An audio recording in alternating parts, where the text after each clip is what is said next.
अस्सलाम वालेकुम मेरे पाकिस्तानियों में और राशिद अकरम, आप देख रहे हैं मेरा यूट्यूब और फेसबुक पेज। नाजरीन, आपसे 3 अहम खबरें शेयर करनी है, बहुत इंपॉर्टेंट है। उम्मीद करता हूँ वीडियो आप एंड तक देखेंगे, क्योंकि इसमें आपको जो मैं खबरें दूंगा आपको अंदाज़ा होगा कि इस वक्त शहर इक़्तिदार से शहर जो लाहौर है और फिर लंदन की सियासत में क्या खिचड़ी पक रही है। और दूसरी जानिब खबर नंबर 1 ये है कि इमरान खान को ब्यूरोक्रेट ने गिरफ्तार करने से क्यों इनकार किया है। और इस हवाले से दूसरे नंबर पर नवाज शरीफ ने लंदन में बड़ी बड़ी मुलाकातें शुरू कर दी हैं, उस हवाले से बड़े बड़े इनके रहनुमा जो हैं वो लंदन में जमा हो रहे हैं। और तीसरे नंबर पर इमरान खान ने 9 हलकों में इलेक्शन लड़ने के हवाले से ऐलान किया। तो जब इस्लामाबाद में इनकी बड़ी बैठक हुई कि इमरान खान जो है वो इलेक्शन लड़ रहे हैं 9 हलकों से, तो क्यों ना Noon league, ANP, peoples party, JUIF और दीगर जमातों के बड़े बड़े जो रहनुमा हैं वो इनके मद्दे मुकाबल उन सीटों पर जाएं। तो वहाँ पर जब ये सारी सूरत हाल जो है वो बनी, और उसके बाद आपको मैं यहाँ पर सबसे पहले यही बताऊँगा कि मौलाना फजल रहमान और दीगर जब के हवाले से बात हुई और फिर एमल वली ख़ान को जब कहा, उनके जो है उनको कहा गया, तो उन्होंने इमरान खान के मुकाबले में जो है इलेक्शन लड़ने से इनकार कर दिया, क्योंकि उनको पता है कि इस वक्त इमरान फोबिया और हर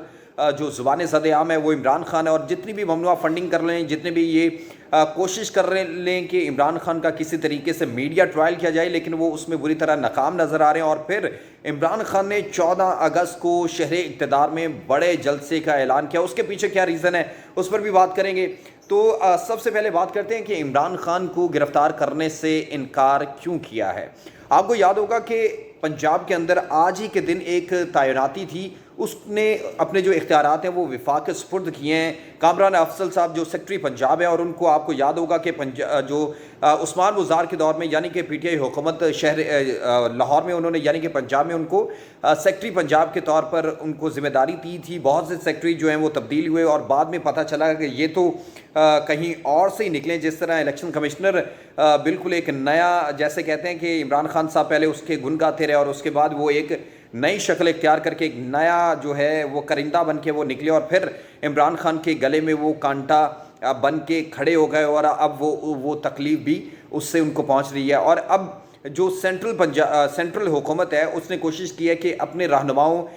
मलिक अहमद ख़ान हो, अता तारड़ हो, और सेक्रेटरी जो कामरान अफजल पंजाब में सेक्रेटरी पंजाब थे, उन्होंने भी अपनी जो जिम्मेदारियां हैं वो वफाक के सुपुर्द करने के हवाले से कह दिया है। और जब एक इस्लामाबाद में राना अज़ी FUG के जनरल सेक्रेटरी हैं, उन्होंने एक ख़बर बड़ी दी है कि उसके मुताबिक ये है कि जब इन सारे ब्यूरोक्रेट को बुलाया गया, बड़ी बैठक की गई और वहाँ पर इमरान खान को गिरफ़्तार करने के हवाले से बात हुई, तो इस जवाब में जो ब्यूरोक्रेट थे उन्होंने कहा कि इमरान खान को हम किस बना पर गिरफ़्तार करें, क्योंकि वो एक बड़े लीडर हैं, उनके ना उन पर कोई जो जुर्म नहीं है, उन्होंने कोई ऐसी काम नहीं किया, तो हम इसको गिरफ्तार करेंगे तो इसका बहुत अवामी ज़बरदस्त और ख़तरनाक रद्द अमल आएगा। और उन्होंने कहा कि ये इसको गिरफ़्तार करना है, यानी 9 से 10 मुहर्रम के दौरान इनको गिरफ़्तार करना है, ताकि वो 14 अगस्त तक ना पहुँच सके। तो जिस पर जितने भी ब्यूरोक्रेट थे, वो एक ज़ाहिर सी बात है कि ऐसे लीडर को गिरफ़्तार करना और बड़ा मुश्किल है, और वो भी इमरान खान हो, तो वो शज़्ज़र रह गए कि किसी भी जुर्म के उन पर उसका इल्ज़ाम भी नहीं है, कुछ ऐसे मामलात भी नहीं है, तो उनको हम गिरफ़्तार किस तरह करें। वहाँ से कुछ ब्यूरोक्रेट जो थे वो उठकर चले गए, और फिर उनको वफाक की जानिब से धमकियाँ दी गई कि आपको वहाँ पर हम फेंकेंगे जहाँ पर आप ना कोई बंदा होता है ना बंदे की ज़ात। यानी कि जिस तरह ये हमेशा अपने हरबे इस्तेमाल करते हैं, ब्यूरोक्रेट को इस्तेमाल करते हैं, जजेस को इस्तेमाल करते हैं, हमेशा ये मैच फिक्स करके खेलते हैं ताकि इनको कहीं भी मसला ना हो। तो वहाँ पर कुछ ब्यूरोक्रेट थे वो उठकर चले गए, और फिर ये उनका प्लान जो है वो बुरी तरह नाकाम हुआ है। और दूसरी जानिब लंदन में नवाज शरीफ साहब की जो बड़ी बड़ी मुलाकातें हैं, कुछ दिन पहले शाइस्ता परवेज़ मलिक और उनके बेटे ने नवाज शरीफ से मुलाकात की, पंजाब की मजमूई जो सूरत हाल थी उस पर भी बात की, और पंजाब में क्या हो रहा है, और 9 जो ये ज़िमनी इलेक्शन हुए हैं उनमें शिकस्त के हवाले से भी बातचीत की। तो ज़ाहिर सी बात है नवाज शरीफ भी वहाँ पर एक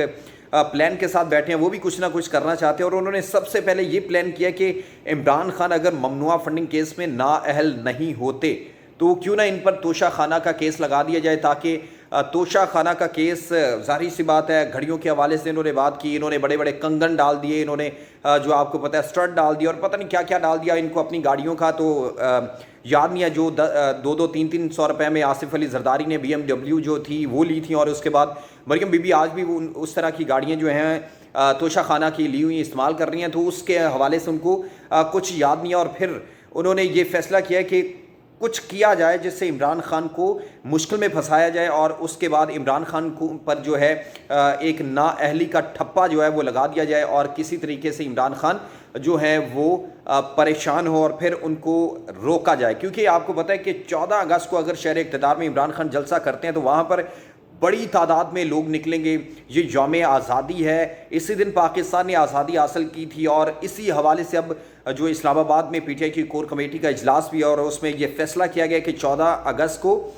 جو اسلام آباد میں ایک جلسہ ہوگا، اور اسی کے اندر ہی آئندہ کا لائحہ عمل جو ہے وہ طے کیا جائے گا کہ آگے کیا کرنا ہے. اور کیونکہ پی ٹی آئی نے الٹیمیٹم دے رکھا ہے کہ وہ مہینے کا الٹیمیٹم ہے، اگر یہ نئے الیکشن کی طرف نہیں جاتے تو ہم پنجاب اور کے پی کے کی جو اسمبلیاں ہیں تحلیل کرنے کی طرف جائیں گے. کیونکہ اگر وہ اس طرح یہاں سے اور وہاں سے وہ اسمبلیاں تحلیل کر دیتے ہیں تو یہاں پر ایک پاکستان میں ایک نیا سیاسی بحران جو ہے وہ جنم لے گا. اس سے بچنے کے لیے انہوں نے کہا کہ وہ خود عام انتخابات میں چلے جائیں، جو اچھی بات ہے وہ چلے جائیں گے. تو ملک کا اس وقت حل بھی یہی ہے کہ ملک اس وقت جس صورتحال، جس نازک صورتحال سے گزر رہا ہے، اس کا بہترین حل یہی ہے کہ عام انتخابات اور نیا مینڈیٹ آئے، اور مینڈیٹ آنے کے بعد نئی حکومت اپنے 5 سال کے لیے اپنی تگودو کرے تاکہ ملک کو ایک ٹریک پر لایا جا سکے. دوسری جانب نئی ڈیولپمنٹ یہ بھی ہے کہ پی ٹی آئی نے اسلام آباد ہائی کورٹ میں 9 حلقوں کے حوالے سے پٹیشن دائر کیا کہ ان کو روکا جائے. کیونکہ 5 اگست کو آپ کو پتہ ہے کہ ایک الیکشن کمیشن نے ان کا شیڈول بھی جاری کیا، اور اس کے حوالے سے 25 ستمبر کو یہ ضمنی الیکشن ہونا ہے. تو جب اس حوالے سے بھی عمران خان نے بھی یہ روکنے کی کوشش کیا، اب اس کے پیچھے کیا معاملات ہیں؟ یہی ہے کہ اگر ان کو اس وقت جو پی ڈی ایم ہے وہ مرحلہ وار انہوں نے ٹیکٹکس اس لیے استعمال کیا کہ ہم اپنی جو اپنی تعداد ہے اسمبلی کے اندر اس کو بڑھا لیں، اور کسی طریقے سے، کیونکہ آپ کو پتہ ہے کچھ 2 لوگ کاف لیگ کے ہیں، کوئی 1-2 ہے جی ڈی اے سے، ایم کیو ایم کے، اور دیگر جماعتوں کے 1-1 2-2 کر کے جو رہنما ہیں وہ اس پی ڈی ایم اتحاد کا حصہ ہیں. تو اگر وہاں سے کوئی ادھر ادھر ہوتا ہے تو جس سے ان کو مشکلات کا سامنا ہوگا. اور اگر یہ چاہ رہے ہیں کہ کسی طریقے سے وہاں پر ہمارے جو لوگوں میں سے کوئی 2-3 لوگ جیت جاتے ہیں تو پھر ہماری جو تعداد ہے اسمبلی کے اندر وہ زیادہ ہو جائے گی، اور پھر ہم ایک اچھے طریقے سے اپنا کام جو ہے وہ کر سکیں گے. تو دوسری جانب یہ میچ فکس کرنے کی بھی یہی کوشش کر رہے ہیں. لندن سے بھی یہی خبریں ہیں کہ وہ اس لیے سکندر سلطان راجہ کے ساتھ رابطے میں ہیں تاکہ کسی طریقے سے یہ ضمنی الیکشن جو مینیج کیا جائے، اور پھر اگر یہاں سے وہ کچھ سیٹیں نکال لیتے ہیں یا عمران خان کو نااہل کر دیتے ہیں. کیونکہ اگر عمران خان، یہ واضح میں آپ کو کہہ دوں کہ 9 حلقوں میں الیکشن لڑتے ہیں تو عمران خان واضح طور پر جیتیں گے. کیونکہ اس وقت جو فوبیا ہے وہ آپ کو پتہ ہے، اور اس وقت امپورٹنٹ سرکار جو ہے وہ ایک مشکل میں پھنسی ہوئی ہے. معاشی مشکلات ہیں، آپ کو پتہ ہے پیٹرول مہنگا ہے، چینی مہنگی ہے، آٹا مہنگا ہے، تو ہر طرح سے وہ دلدل میں پھنس چکی ہے، اور وہ اس سے نکلنے کے لیے کوشش کر رہے ہیں کسی طریقے سے نکل آئیں. تو اس لیے پھر جب یہ تجویز دی گئی کہ کیوں نہ عمران خان کے مقابلے میں جو مولانا فضل الرحمان ہے، اے این پی اپنے کوئی مضبوط امیدوار کھڑے کریں، نون لیگ اپنے مضبوط امیدوار کھڑے کریں جو جیت سکیں، تو اس پر سب نے راہ فرار اختیار کرنے کی کوشش کی اور کر دی. کیونکہ ان کو پتہ ہے کہ وہ عمران خان کے خلاف اگر الیکشن لڑیں گے اور وہ ہار گئے تو ان کو بڑی مشکلات کا سامنا ہوگا.